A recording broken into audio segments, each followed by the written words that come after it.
much more risk is there in tech and momentum stocks? Joining me now is Vahan Janjigian. He is Greenwich Wealth Management Chief Investment Officer. Great to have you here, and what are your thoughts? Hi, Kelly. Thanks for having me back.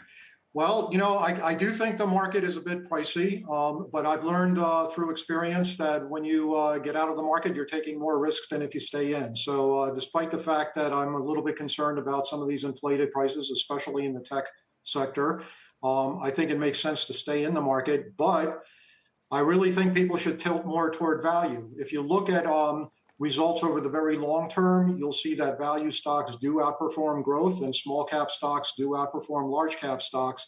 The last 10 years has been an exception to this rule.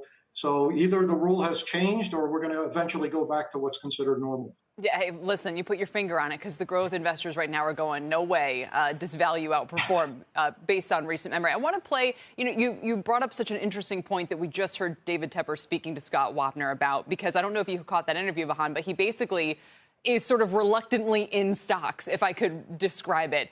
Basically saying he thinks there's a lot of risk. He thinks they could go down, but he also kind of has to stay in. Let's play a little snippet of how he's thinking about it. Listen.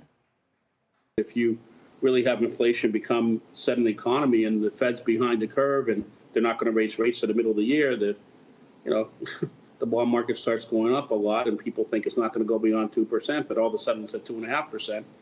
I guarantee you won't love owning stocks that much that day, but you won't like owning bonds and cash you're going to be getting killed by inflation. So he's saying there is no alternative. And notice how he said you won't like holding stocks that day. How much, so is this a kind of a little bit of a reset that could happen if rates move higher, or a much, much bigger risk to stocks over even call it the next decade? Yeah, I have to agree with what he said. Certainly rising interest rates is bad for both stocks and bonds. But, over long term, I think the stock market can handle higher rates. So I'm not too concerned about that. As far as inflation goes, yes, we are having higher levels of inflation, but I'm still in the Fed camp. I do believe that inflation will prove to be transitory. Now, of course, transitory is a tricky word because it implies a time frame. If we had a spike in inflation for a month or two, everybody would agree that that was transitory. But if it lasts longer, and I think it will last longer, I think we'll see higher levels of inflation for up to a year.